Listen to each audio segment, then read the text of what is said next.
Your blood runs orange and blue. This is the pod for you. You're listening to Orange and Blue Bloods, hosted by EJ Stewart and Tommy Beer. Let's get to it, New York. The kids are the future. This is EJ Stewart, joined by Tommy Beer. This is Orange and Blue Bloods, a New York Knicks podcast, Audacy WFAN original.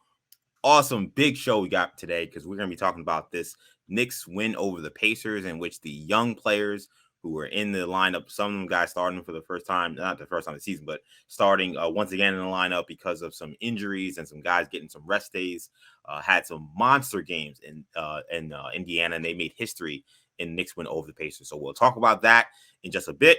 We'll also talk about a very interesting commentary from Mark Cuban. The second time in a row we're talking about Mark Cuban on this podcast, and the Knicks and Mavs, they seem to be kind of joint at the hip. You know, it feels like they're almost like, you know, the Lannisters and the Starks, you know, in regards to like just how much we constantly go back and forth. And it seems like their histories are kind of intertwined together. So we'll talk about what Mark Cuban is now saying about how the Jalen Brunson negotiation went down, or apparently didn't go down, and why it was not his fault, but actually someone on Jalen Brunson's side of things as to why they were unable to re-sign Jalen Brunson. So we'll get to that as well.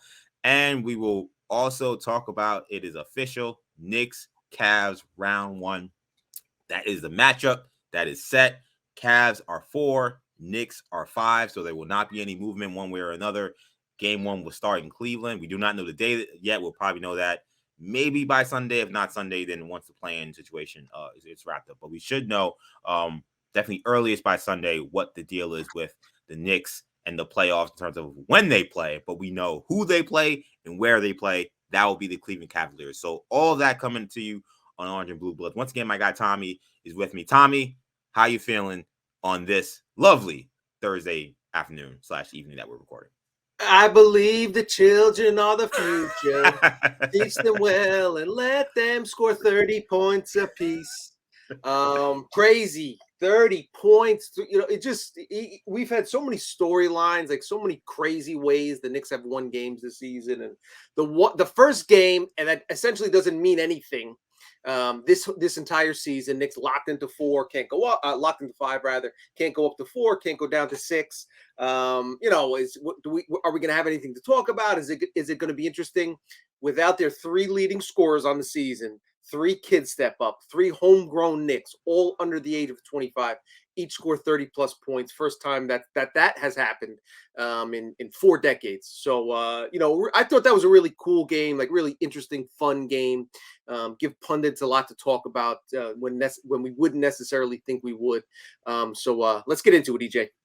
Let's get into it. So again, this is Orange and Blue Bloods, a New York Knicks podcast, Audacy WFAN original. It's a podcast you can get wherever you get your podcasts, including the free Audacy app. Make sure you get the auto download feature on your streaming service.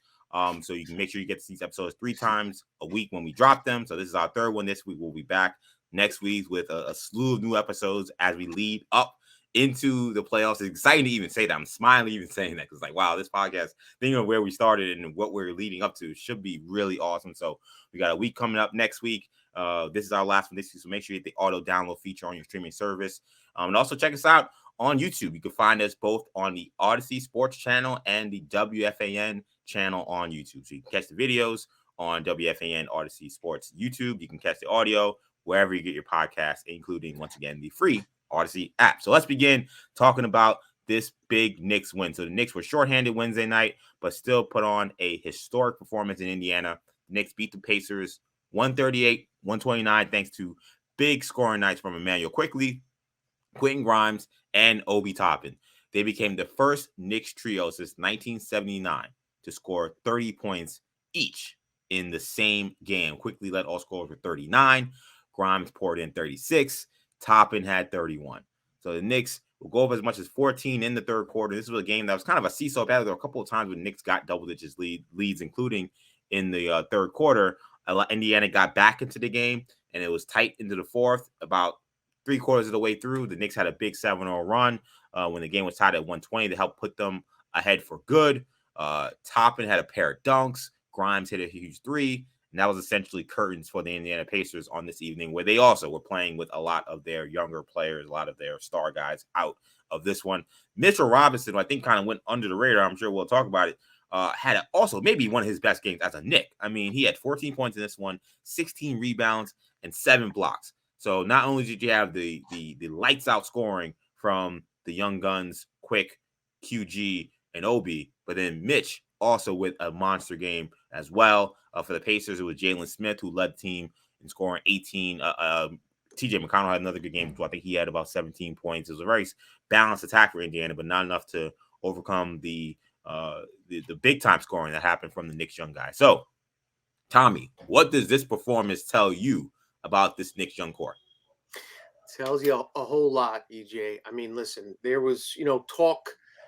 Obviously, we're going to talk a lot about Donovan Mitchell over the next couple weeks as in the lead up to the Knicks Cavs series. And one of the conversations, obviously, during that time, dating back to September and the 6 weeks before the deal was actually consummated, sending him to Cleveland, was what should the Knicks give up? And a lot of national pundits and fans of other teams and even fans of some Knicks teams scoffed at the notion that there was anybody untouchable on the Knicks roster, especially in regards to their young talent. As we know, that wasn't necessarily the case because depending on the reporting you follow, at different junctures in the conversations, essentially each of the players was included in some version of the trade, be it OB, RJ Barrett was kind of the one consistent, due to his stature as kind of the more established player. But specifically as it relates to Obi, Quentin Grimes, and Emmanuel Quickley, those three guys, were basically viewed by many, not all, as ancillary pieces in a deal, not worthy to be included as significant parts of a blockbuster trade for a superstar such as Donovan Mitchell. Obviously, nobody was equating them with Donovan Mitchell. Nobody predicted that they would be as good as Donovan Mitchell, even at the highest point of their career. But could they be valuable contributors, good players on a good team? And 7 months down the road, we have some answers here. I shouldn't say we have answers. We have a lot of data to lead us to what could lead, what many would believe as the starting point of players that are developing and certainly have an upward trajectory that would you believe that they can establish themselves as not just rotation regulars, as good NBA players. We've talked a lot about IQ. Another game, another player where he was another game and another instance of him being the best player on the floor. 39 points, 9 assists, 2 turnovers. Granted, there wasn't, this was basically a G League Pacers team. We're not going to read too much into it. But listen, the numbers are the numbers. And Quentin Grimes, who has been incredible these past 7 games, averaging nearly 25 points, slashing 50, 40, 90. I mean, just you can't ask for much more than he's done, playing at such a high level, attacking the basket, looks bigger, stronger than his opponents. And I tweeted about it during the game, and that's because that's what it kind of reminded me of. The Knicks backcourt specifically, they are superior players to the guys that Indiana put out on the floor. And that's not to take anything away from Andrew Nebhart, who's, been one of the, really promising rookies from his class. Great pick by the Pacers. He's a good player. Matherin's a really good rookie. He's going to finish probably second or, in the top 3 in rookie of the year voting. He'll be a first team all NBA guy. Promising young player, taking nothing away from those guys. They are not on the same level as Emmanuel Quickley and Quentin Grimes. To me, it reminded me of the JV practicing against the varsity. Like the JV might have some really good kids up and coming that when the varsity leaves, high school is going to restock and, they'll be, but they just look bigger, stronger, more confident. The swagger, they just felt like a different level of the different tier of player. And I thought they manifested that, right from the very start through the end of the game. And then in the fourth quarter, they said, okay, we're done playing around here. We're going to take over now. And that's what they did. All that said, we've talked a lot about IQ and Grimes these past few weeks, these past few months, because of how well they played. To me, the guy I think we should spend some time talking about is Obi Toppin. I kind of focused on it in my newsletter today. and my thought process was, there's an alternative universe somewhere. I know you love your movies, EJ. Yep. Your Love the Marvel. Marvel universe. Yep. And DC, we're turning around with James Gunn. We'll see how that goes. And there's an alternate universe somewhere where Obi Toppin is drafted by the Cavs. And instead of Isaac Okoro has made 127 starts in his career. Obi Toppin has made 13. There's 9 players in the 2020 draft class that have made over 100 starts. There's 19 players that have made at least 50 starts. Kenyon Martin Jr. more than 50. Pokulewski over in OKC 50, 67 or something like that. Yeah. Theo Maladone 59 or something. Wow. Again, Obi Toppin has made 13 starts in his career. The right place, right time, not the right place, not the right time. Knicks draft Obi. They don't know Julius Randle's going to, emerge as a All NBA second teamer. That first season, Obi arrives in New York, playing for Tom Thibodeau, who's going to play his veteran, 39 minutes a game every night. Even when Randle struggled, Tibbs doesn't take him out of the lineup last year. Until the end of the season, Obi gets a crack at starting some games, plays really well. Next season, Randle back on top. Again, another All-NBA campaign. And Obi's forced to sit in the sideline. And then when he comes in and plays his 12 minutes, to stand in the corner. And we never really get the full essence. We never really see what Obi Toppin could become. Over his last 8 starts, dating back to last season, Obi Toppin is averaging 25.2 points on 58% shooting, 4.5 rebounds, 3.2 assists, 3.7 made three-pointers. That's 8 games. Not a big sample size, not a 1 or 2 game sample size. Do we have to take, those numbers? Should we take with a grain of salt the fact that those numbers were played late in the year, last April and this April? Yeah, sure. Do those numbers also indicate that there's a player there with a remarkable skill set, a combination of size and athleticism? Yeah, we got to do that too. So fascinating to think about what Obi could have been somewhere else. Might he become somewhere else if the Knicks trade him this summer, or if he leaves in free agency a year from now? All those kind of fascinating things to talk about. But make no mistake, when Obi's been given the opportunity, the dude has played and played well. So it's I thought last night, I will give everybody their flowers, but I thought it was important to point out that Obi really brought it last night. I know one thing: any team calling for Obi Toppin on a trade, yesterday's price is not today's price. Yep. Yesterday's price is not today's price.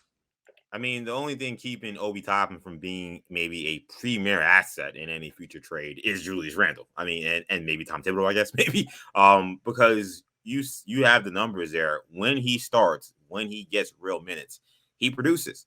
And it's not that surprising if you think of the guy the Knicks thought they were getting when they drafted him.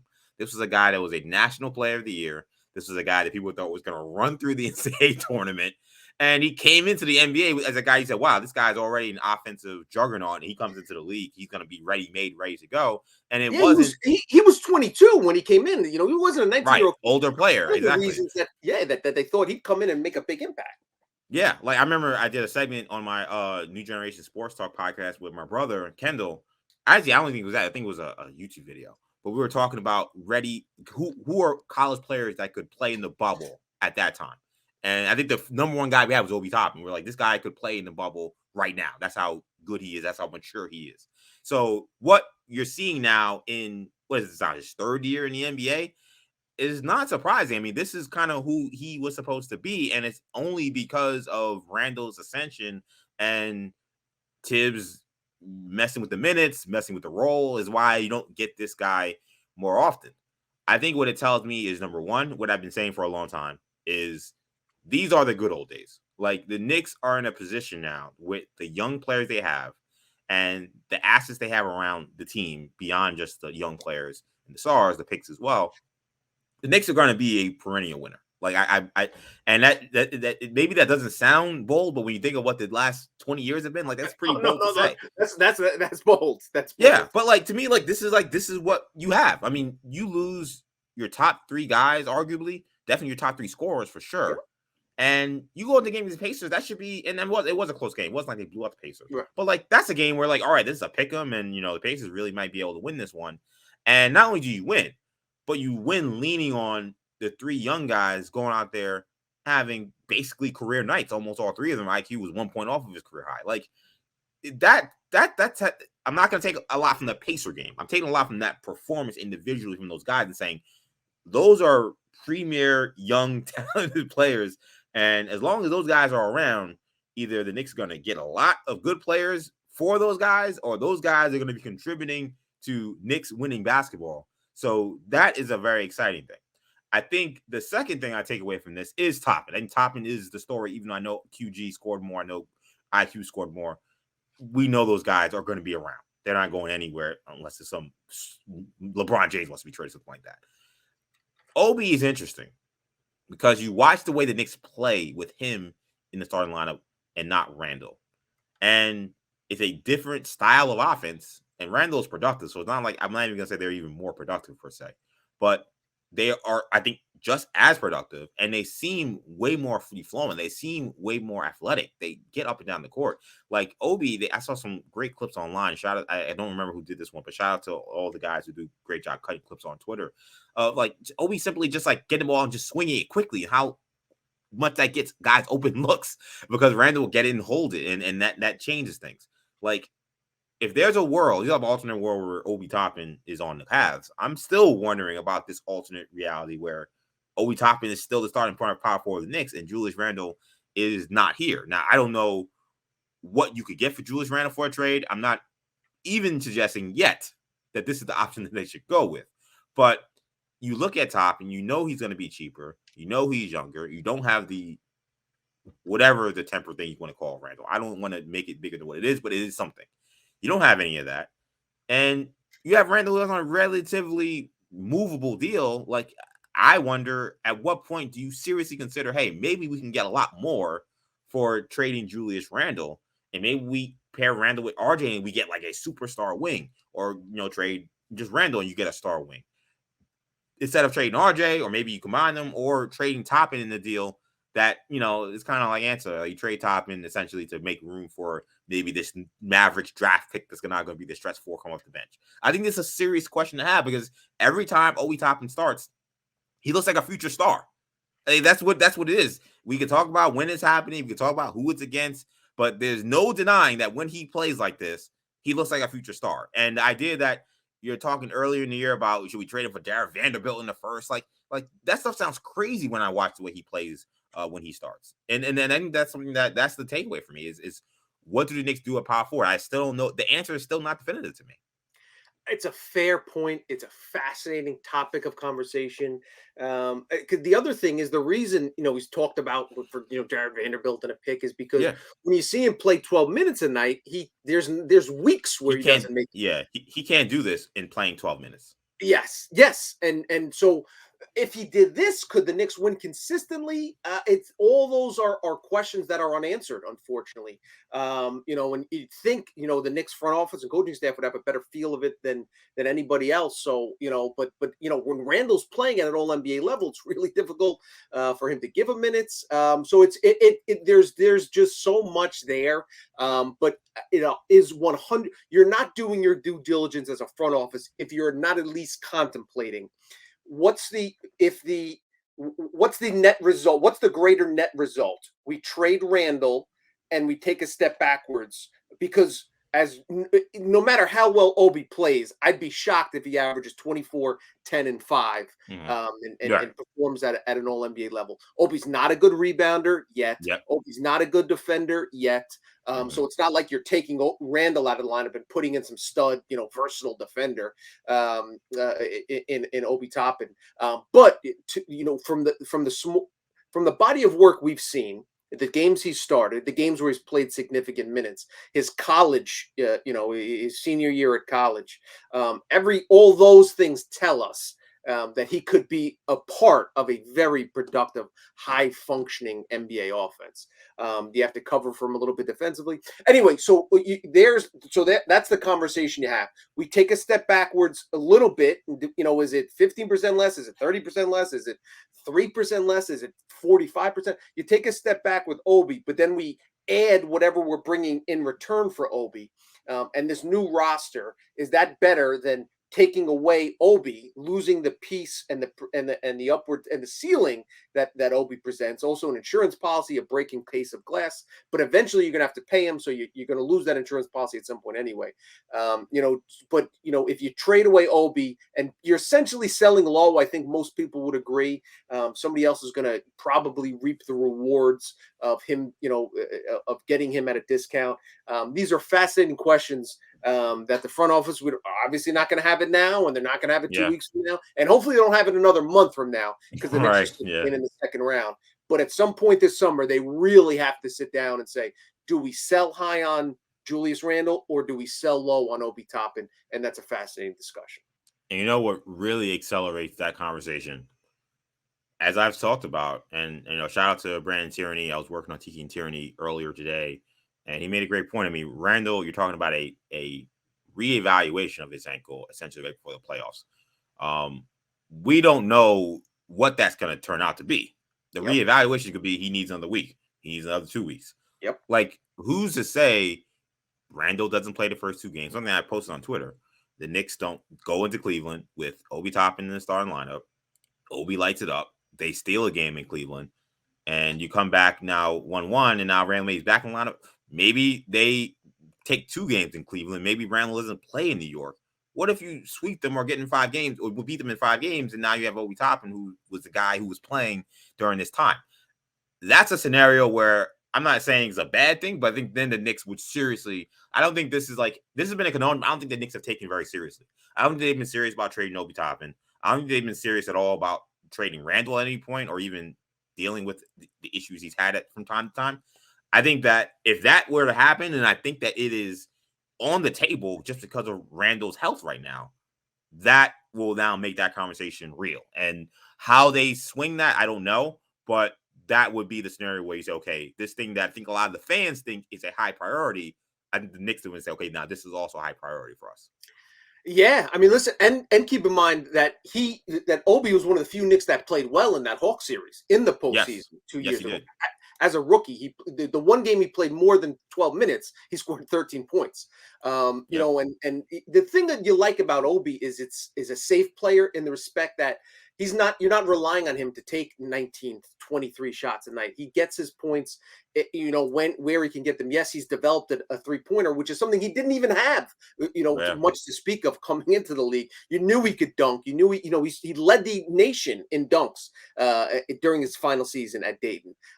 He's one of the league leaders, one of the leaders in NCAA points in the paint, while at Dayton. So this is a guy that really was a force, kind of as the focal point, as the hub of the Dayton offense. Now he's kind of an ancillary piece on the Knicks. He'll get his buckets in transition and get him off cuts. That wasn't the case with Dayton. So yes, just a really, really fascinating.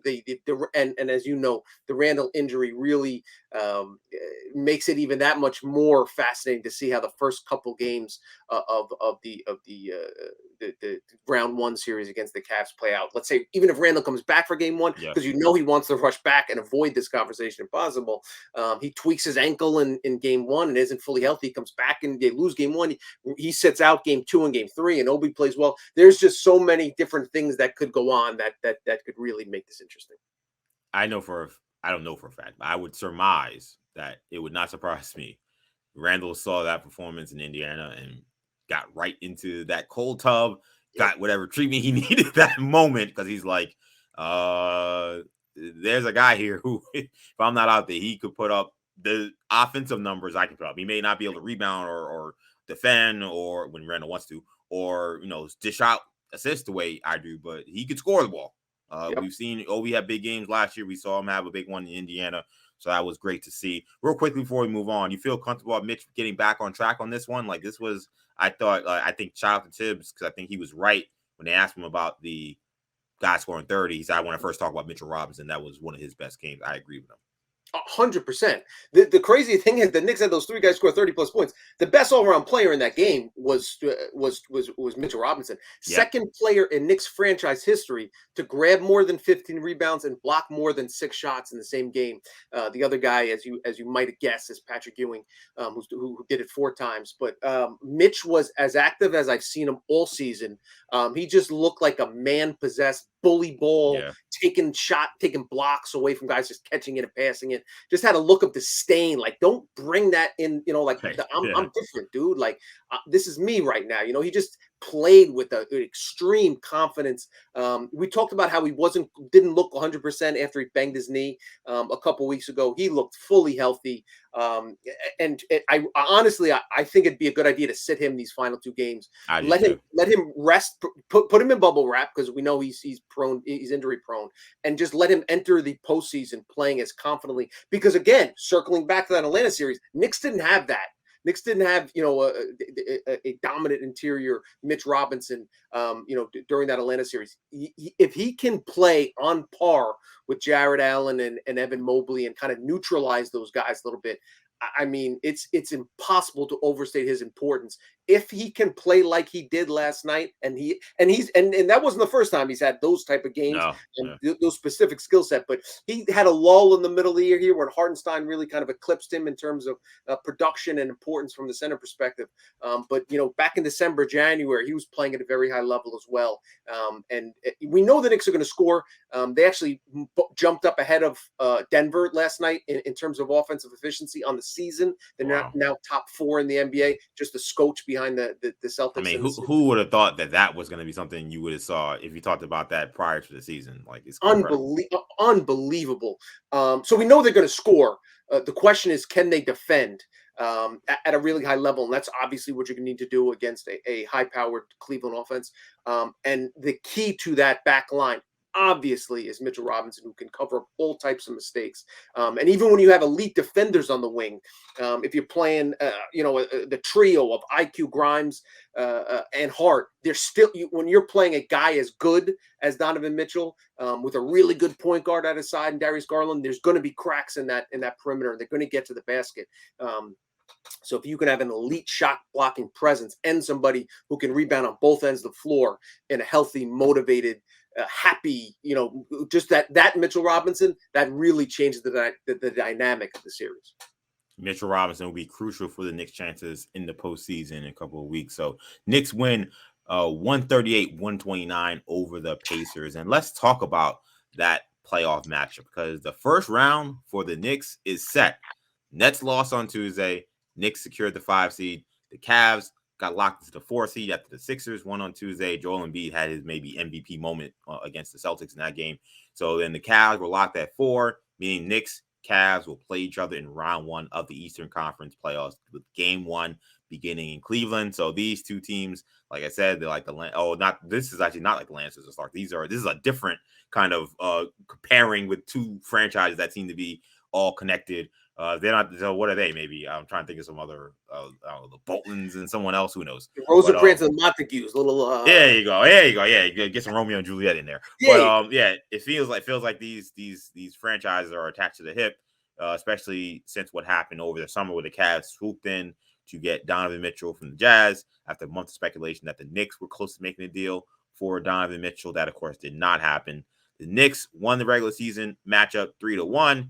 New York won the last meeting over the Cavs on March 31st, with Jalen Brunson dropping a career-high 48 points in Cleveland.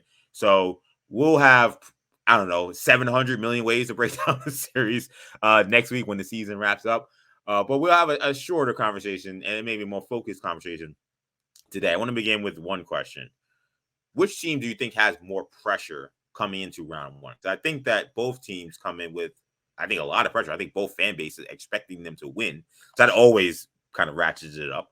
But 2, I think because of what happened this summer, it feels like the Cavs have to win because they made the move for the guy the Knicks were trying to get. So you think that gives you the leg up. Meanwhile, I think for a lot of people following the Knicks, it's, the Knicks have to win because they can't have the embarrassment of the guy that they did not get, being the difference and them being bounced out of the first round of the playoffs. So who do you think has more pressure coming into the series? First, let me apologize to my English teachers. The Montagues and the Capulets is Romeo and Juliet. Okay. Rosencrantz and Guildenstern's Hamlet. So I Gotcha. Okay. apologize for my. I heard Montagues and I just assumed, okay, that's Yes, definitely Romeo and Juliet. And I just took you totally at face value there. Me too. So I know if somebody would have called me out on it. I think. Listen, I think it's on the Cavs. The Cavs went all in. They traded their first round picks. They pushed all their chips in the middle of the table to get Donovan Mitchell because they wanted to be a legit title contender. They have him under contract for 2 more years. This is not the end of the world if they took a very good step forward. Mitchell played at an All NBA level. They advanced to the playoffs. They have a top 4 seed behind arguably the 3 best teams, or 3 of the 4 best teams in the NBA in the East. So it wasn't like they lucked into the number 4 seed, or I don't want to say the Knicks were lucky to get the 4 seed 2 years ago, but certainly didn't have the gravitas of the 4 seed this season. They had they had and it was a shortened season. They didn't play 82 games. 100%. So the Cavs have to be very happy with how the regular season turned out. If you asked for him to sign up for the 4 seed, they probably would have done it, but they liked the top seed or the top 3 seeds, of course. But given how everything adjusted to adding Donovan Mitchell, he dealt with some injuries here and there. They've got to the end of the regular season as a 4 seed. If they were to lose in the first round, that's a disappointing season for them. Again, it's a disappointing season for Donovan Mitchell, coming off on the heels of the extremely disappointing end to his Utah career. We saw how that played out, and to lose it to Jalen Brunson and his family and friends from New York, he wouldn't hear the end of it. So I think there's more pressure on the Cavs. Obviously, the Knicks greatly exceeded expectations, as much so as any team in the NBA, not named Sacramento Kings. I think this season you could argue that they exceeded expectations to an extreme amount. Even Jalen Brunson stands are shocked at how well he's played, and Randall bounced. We've talked about on the pod all the things that had to go well. Check. Nearly every box got checked off. Outside of potentially RJ Barrett not living up to what fans had hoped he would develop the season. And even in a down year, he's at 19 plus points a game. That being said, I would say if the Knicks were playing, it's funny, if the Knicks were the 6th seed and playing the Sixers, or the 7th seed and playing the Celtics, you'd almost say they're playing with house money to a certain extent. The fact that they're playing the Cavs, and even if they were the 6th seed or 7th seed and playing the Cavs, who were 2 or 3, there's the pressure gets amped up because of, you're going to hear Stephen A. Smith for the next 2 weeks say, I'll never set foot in the Garden. And there's oh no, what would we do if Stephen A. Smith didn't step foot in the Garden? And there's fun to be had there. But make no mistake, that is added pressure. You're playing against the guy you failed to get. We can argue whether that's a failure when 3 of the guys you didn't trade for each score 30 plus points, and you still have your draft capital, and you can still sign Donovan Mitchell in 2 years, and you can still use those draft picks and or some of those players whose value has now increased to get the next superstar that may be a little bit better suited to take your team to the next level of Donovan Mitchell. Is that a failure? You didn't complete the trade. All well and good, all conversations to be had. Make no mistake, there will be a narrative attached to the Knicks. LOL Knicks, they got beat by the guy they didn't have the stones to ante up for, and they get what they deserve, and now they're never going to be back in the playoffs because this is a tremendous setback they can't overcome.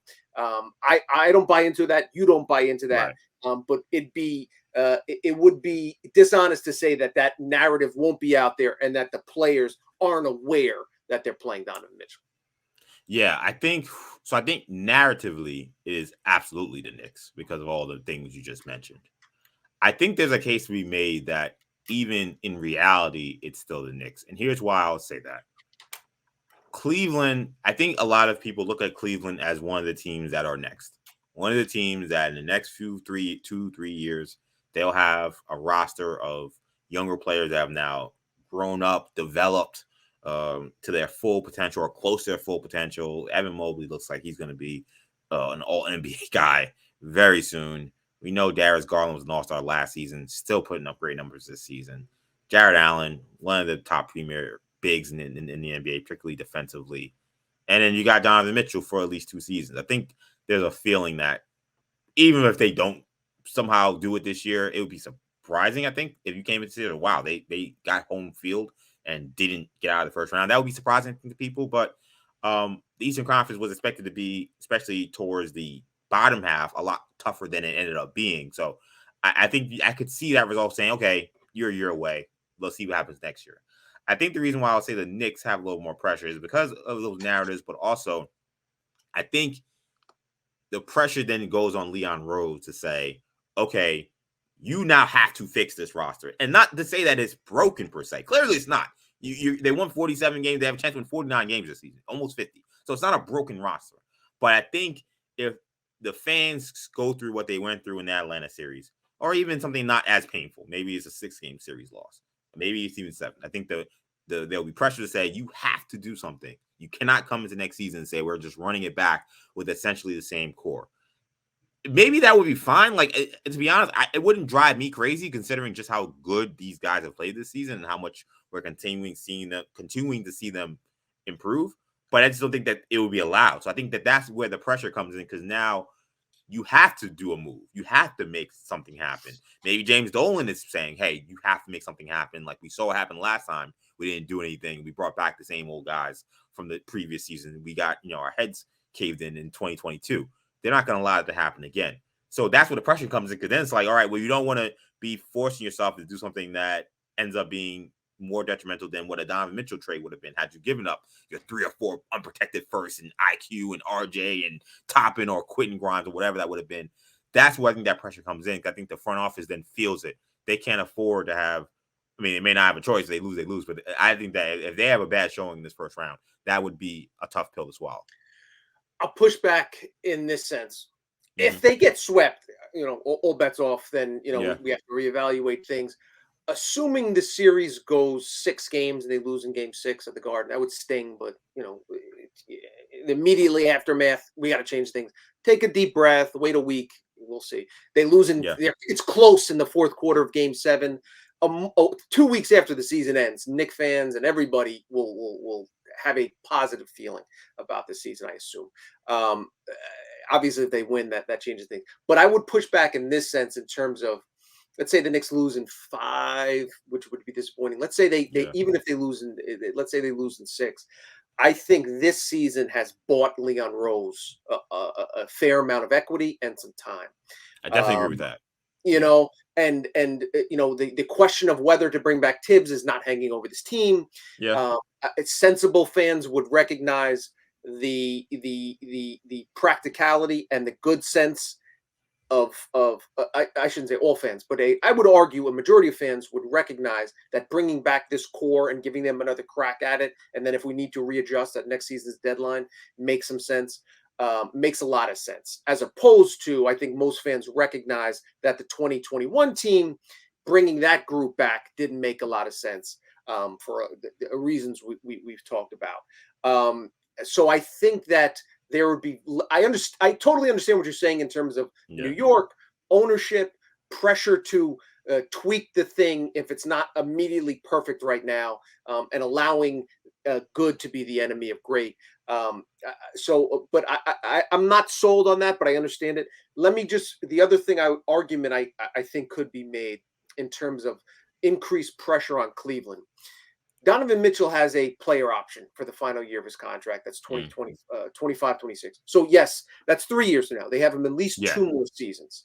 But that is, I don't want to say it's hanging over their head, but if you trade the Lauri Markkanen, all-star, Colin Sexton, contributing player, and 5 draft picks, 3 unprotected first and 2 swaps for a guy, and let's say you only have him for 3 years, and now they lose in the first round, so now you only have him for 2 more years. You still owe a pick in 2029, etc. That pending free agency is hanging over the head of the franchise. We know that Mitchell didn't demand the trade, but was he happy to move on from Utah? Certainly. It sounded like it. Yeah. It sounded like it. Let's say he, God forbid, has a serious ankle injury in December of next season and misses 2 months, and they fall to the 7th seed, and then they got to play the Bucks in round one, or now you're a year away, and now you're thinking, okay, we're confident we're going to sign Donovan Mitchell. He tells us he loves it here, but we lost to the Knicks a year ago, and now so does he want to join New York? Does he want to go home? Should we trade him?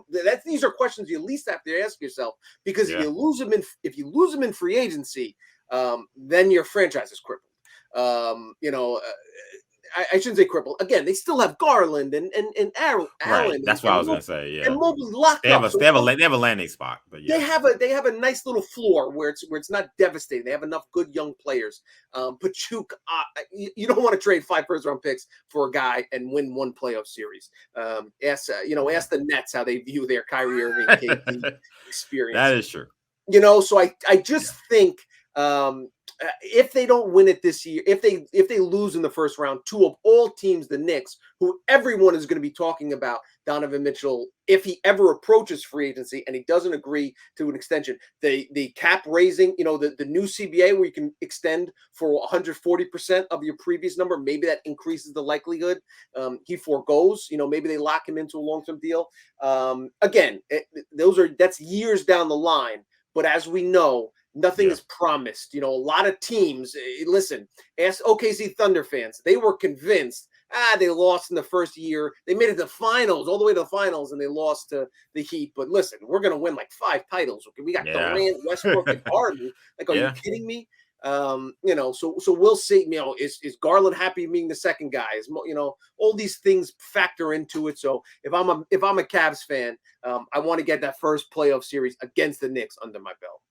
Yeah, if there's any city, franchise, fan base that is accustomed or is not, jaded to the idea that, our star won't leave us, it is the Cleveland Cavaliers, Cleveland City, the fan base there, because of what they've dealt with LeBron James. So I'll tell you what, I cannot wait for this playoff series. One thing I love about the playoffs, not that I've lived through many playoff series, unfortunately, is that, you get to talk a lot about now a different team outside of just the Knicks. Like, the Cavs are a fun team to talk about. I really enjoyed watching them play this year. Donovan Mitchell's been amazing. So it'll be great to pour into this team as well and to learn as much about this team in the next few weeks, see what adjustments they do to the Knicks in these playoffs, and let's see what happens. But I know we'll have plenty of awesome conversations just next week leading up to the series, and then obviously once the series gets going. So Knicks Cavs, that is the first round matchup for the Eastern Conference playoffs in round 1. So we're going to shift gears here and wrap the show talking about the man we should be thanking for Jalen Brunson becoming a New York Knick, and that is Rick Brunson. At least that's according to Mark Cuban, who is in defensive mode as questions surround how the Mavericks went from being in the Western Conference Finals last season to fighting for the last play-in spot this season. By the way, a play-in spot that Knicks fans should be hoping they get too, because we talked about that last episode about the draft pick. Right now, they're tied with OKC. If they could pass OKC to get back to 11.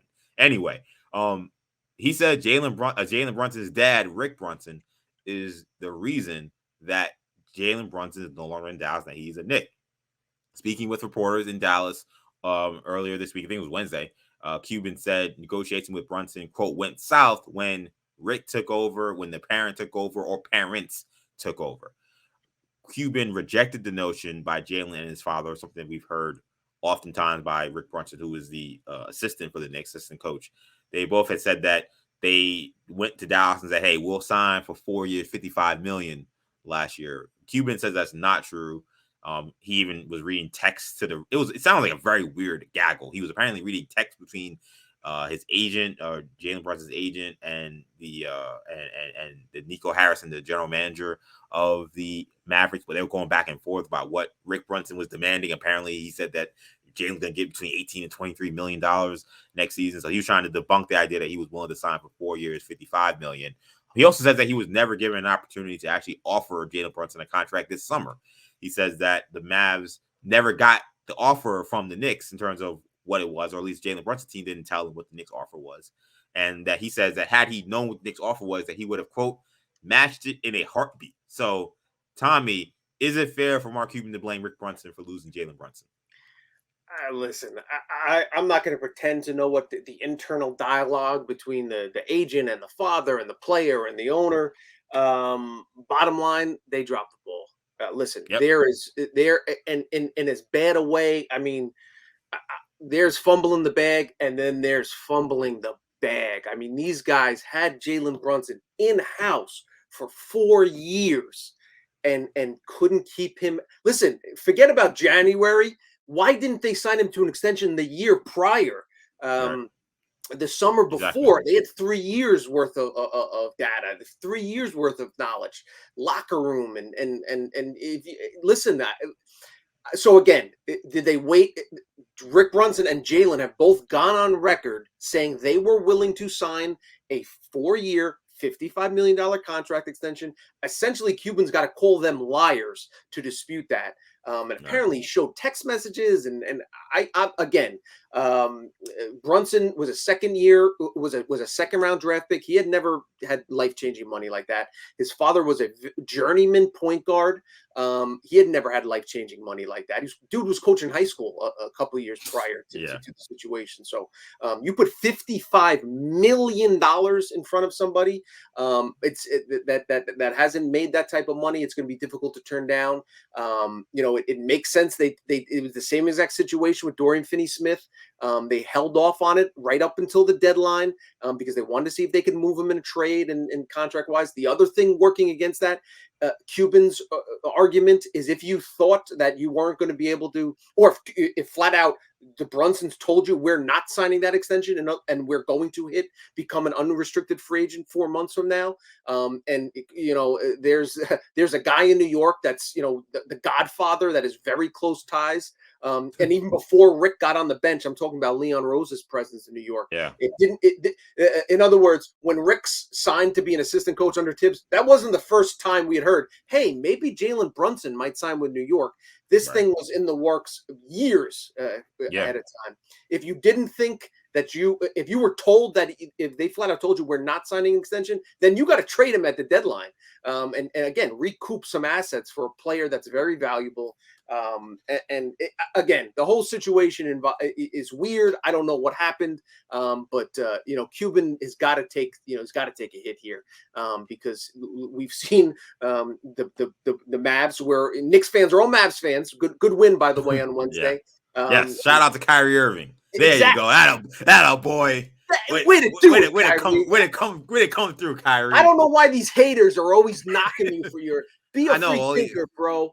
Yeah, the peasants and the peons. Yeah, show them these morons. They need to do more incense around the court. Like they don't understand what it's like to be a real good player. Listen, I mean, where the Cavs are now, where the Knicks are now, it's an incredible storyline. So Cuban, the Mavs franchise, Nico Harrison, everybody deserves blame. Yeah, I tell you what, I was lucky enough to actually get official word from the Dallas Maverick fans when they heard about Mark Cuban and Rick Brunson being the reason why Jalen Brunson left. Here is what some Dallas Maverick fans had to say. We do not care. That was not a Dallas Maverick fan. That was my time. But look, I wish I would have got a small violin track to play under this because this was like this was embarrassing. I'll be honest. Like if you're a Dallas Mavericks fan, like that was pathetic. I mean, it was the dog ate my homework.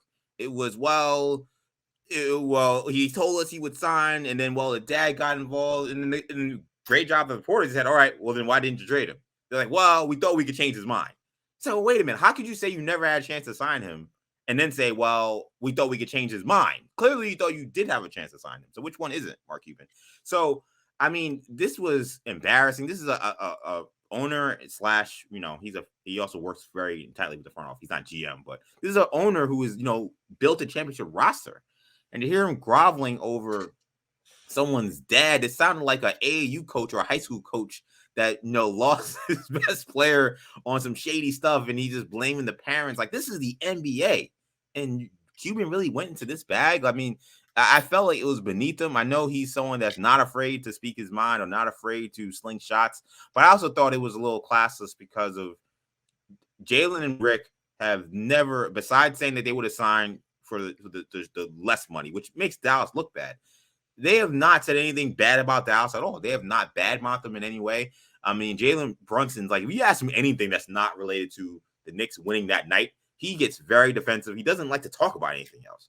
So that also kind of rubbed me the wrong way, because it's like Jalen has not really done anything outside of that, just confirming what his dad said, that, you know, I would have signed for the 4 years, $55 million, to then have you come out and say that essentially he was a liar. Like, to me, like, if I was players on that team, if I was people who worked, you know, in terms of signing deals with Mark Cuban moving forward, I would look at this and kind of look sideways, saying like, hey, like, are negotiations now just open game for you to just talk about, you know, how things didn't go well if they don't go right for your team? I mean, didn't this kind of thing happen also with DeAndre Jordan when he, you know, didn't get DeAndre Jordan that in the Clippers? He was saying, oh, they locked DeAndre Jordan in a bathroom or something, and they wouldn't let us get in there, and it was Blake Griffin. Like I don't know why Mark Cuban goes to this bag to kind of like explain his failures in terms of building an NBA roster, but this ain't it, man. This was I thought really low for him.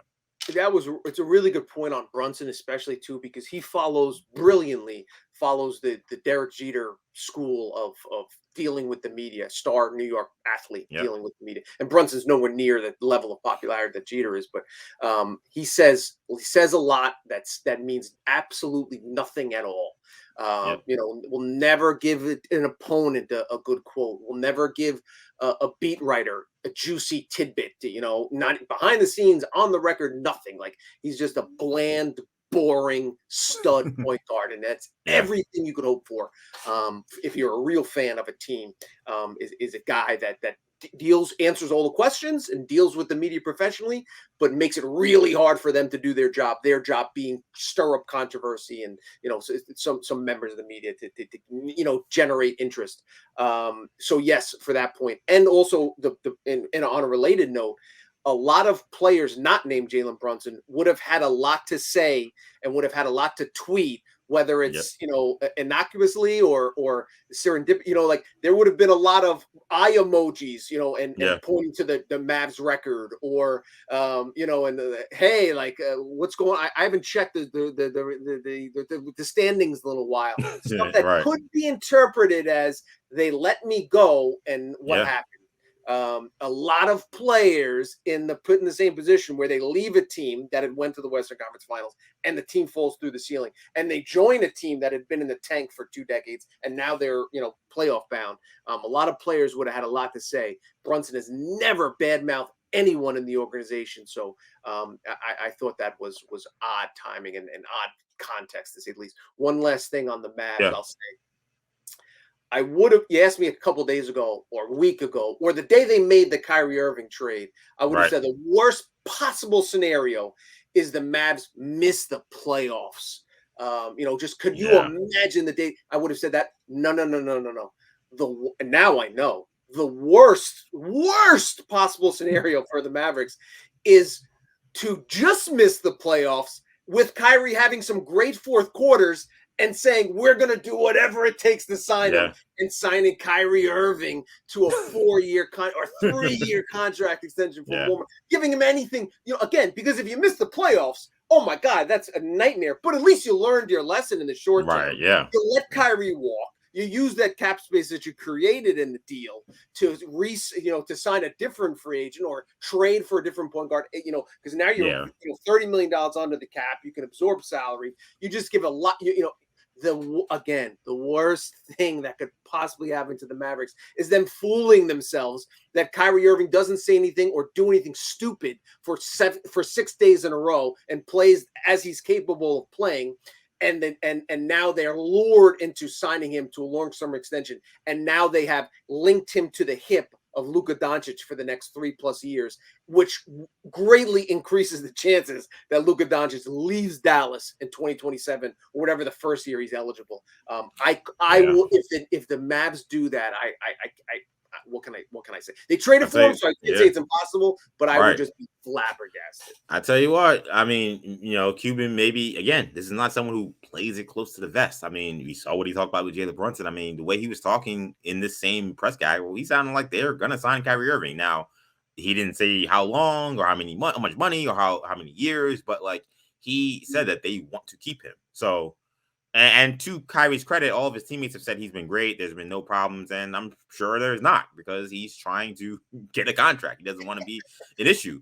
But yeah, if they fall for the banana in the tailpipe, then Oh my boy, goodness, that would be a disaster. Kyrie wasn't causing problems when the Nets went 19-1 That's or true. whatever it was. That's the thing about him, right? For 2 months, and then he said, "Listen, give me all my money." And they said, "Well, wait, we're not quite okay. I'm out." Like this is ridiculous. Yeah, something's gonna happen. Come on, bro. You never put your eggs in the Kyrie Irving basket. No. But especially when you have a generational talent like Luka Doncic. Yeah. Like you have a guy, like you have the guy. Don't bring that in that thing into the mix. Oh, anyway. Lastly, it sounds like we just got word from Rick Brunson, who is now commenting on Mark Cuban's comments regarding him being the reason why Jalen Brunson left Dallas. Let's listen to Rick Brunson. Shut that soft ass shit up. All that soft talking. I know you can do it, man. You got the man, shut that soft ass shit up. Shut that soft ass. That was not Rick Brunson. Sorry, everybody. That was actually Adrian Broner. Yeah, I'm sure Rick Brunson knows. Look, Rick Brunson played in the 90s. Rick Brunson played with the 90s Knicks. I'm pretty sure if you asked him off the record what his response would be to Mark Cuban, I think that would pretty much be his answer. I'm almost certain. So, what Rick Brunson would do is he would point at the scoreboard being the standings, and be like, how's my kid's team doing now, and how's your team doing? Yeah, exactly. So with that, I think that's a good place to close. So that will do it for this edition of Orange and Blue Bloods, a New York Knicks podcast, Audacy WFAN original. Tommy, let people know where they can find you. At Tommy Beer on Twitter. You can find me, EJ_Stewart on Twitter, Action EJ on Instagram and TikTok. Again, this is Orange and Blue Bloods, a New York Knicks podcast you can get wherever you get your podcasts, including the free Audacy app. Make sure you hit the auto download feature on your streaming service so you can get these episodes every time we drop. Also, check us out on YouTube. You can find us on the Audacy Sports channel and the WFAN channel as well. So Audacy Sports, WFAN, you can find our videos on there. You can find our podcast audio version wherever you get your podcasts, including the free Audacy app. That will do it for now. Thank you guys so much for checking us out. For Tommy, I'm EJ. Take it easy, guys. Peace.